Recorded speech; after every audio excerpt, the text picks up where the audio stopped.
Good day everyone. So for this video, we're going to discuss the special education and inclusive education. First, let us define what is special education. Special education, also called special needs education, education of children who differ socially, mentally, or physically from the average to such extent that they require modification of usual school practices.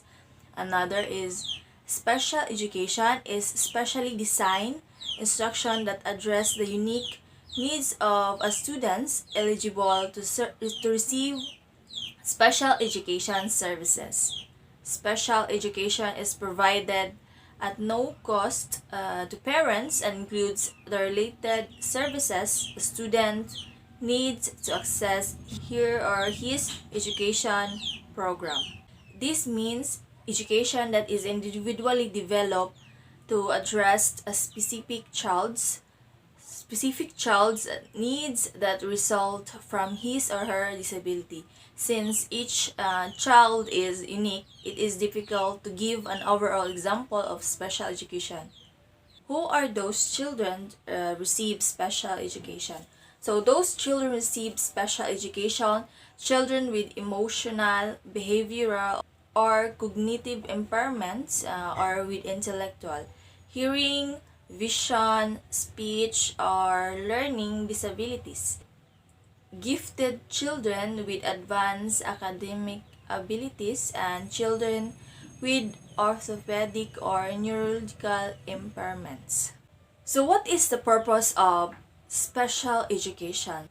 The purpose of special education is to enable students to successfully develop to their fullest potential by providing a free, appropriate public education in compliance with the Individuals with Disabilities Education Act.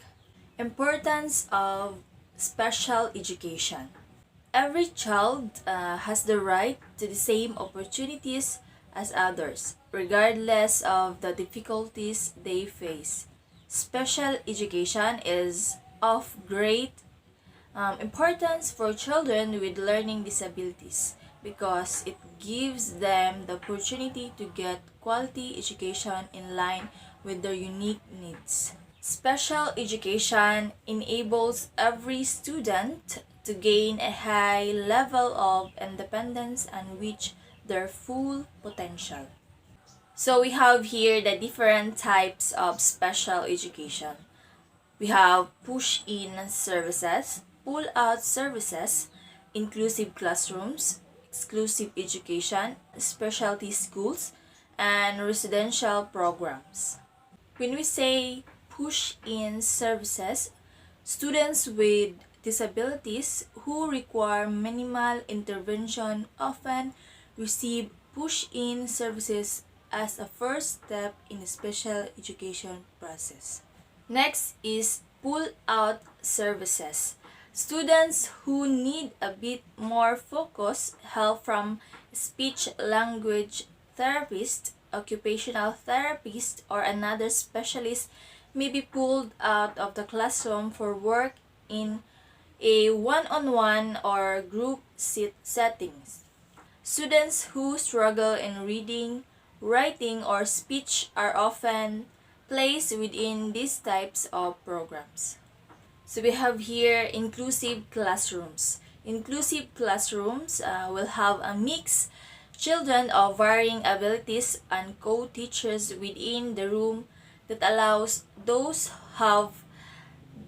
who have special needs to get the additional help they require while remaining in a traditional classroom setting. Often, some of the students within the classroom may receive some pull-out services in addition to their assisted learning. With an inclusive classroom, students each have the opportunity to receive individualized care that meets their specific needs. Exclusive education. So some students benefit from being placed in a smaller classrooms of students who have similar educational needs. Specialty schools, those who have severe cognitive challenges and certain physical disabilities may be placed into a specialty school where individual needs can be met by a very low student to staff ratio. This makes easier for students to receive the care that they need in an adequate time frame.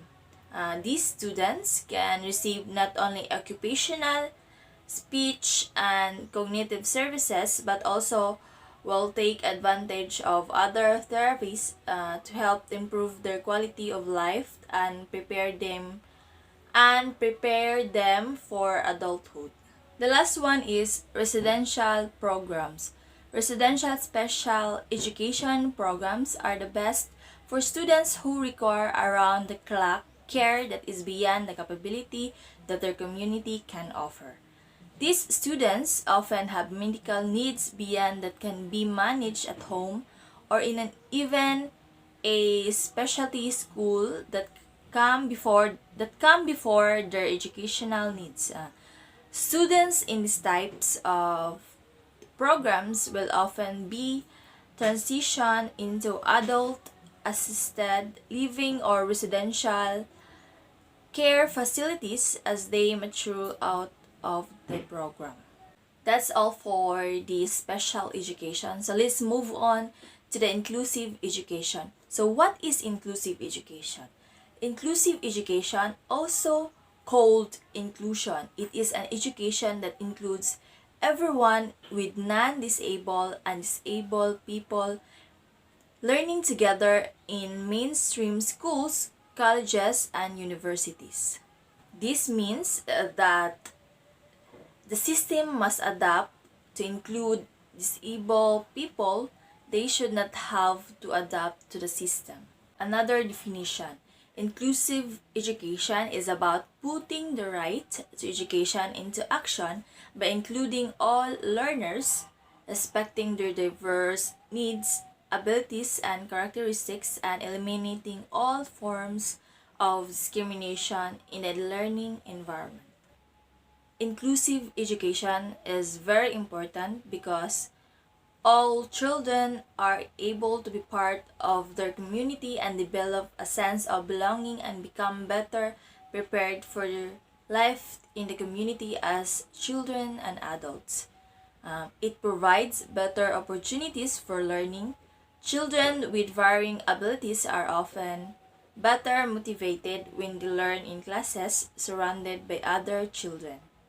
The expectations of all the children are higher. Successful inclusion attempts to develop an individual's strength and gift. Next is it allows children to work on individual goals while being with other students their own age. It encourages the involvement of parents in the educations of their children and activities of their local schools. Fosters a culture of respect and belonging. It also provides the opportunity to learn about and accept individual differences. The last one is it provides all children with opportunities to develop friendship with one another. Friendships provide role models and opportunities for growth. Successful inclusive education happens primarily through accepting, understanding, and attending to students' differences and diversity, which can include physical, cognitive, academic, social, and emotional. This is not to say that students never need to spend time out of regular education classes because sometimes they do for a very particular purpose. For instance, for speech or occupational therapy. But the goal is this should be the exception. We have three types of inclusive education. First is full-time inclusive education. The second one is part-time inclusive education. And the third one is reversal inclusive education. So we have here the conclusion. To sum up the discussion, all children or learners Whether you are disabled and non-disabled, you have an opportunity to learn and to be successful.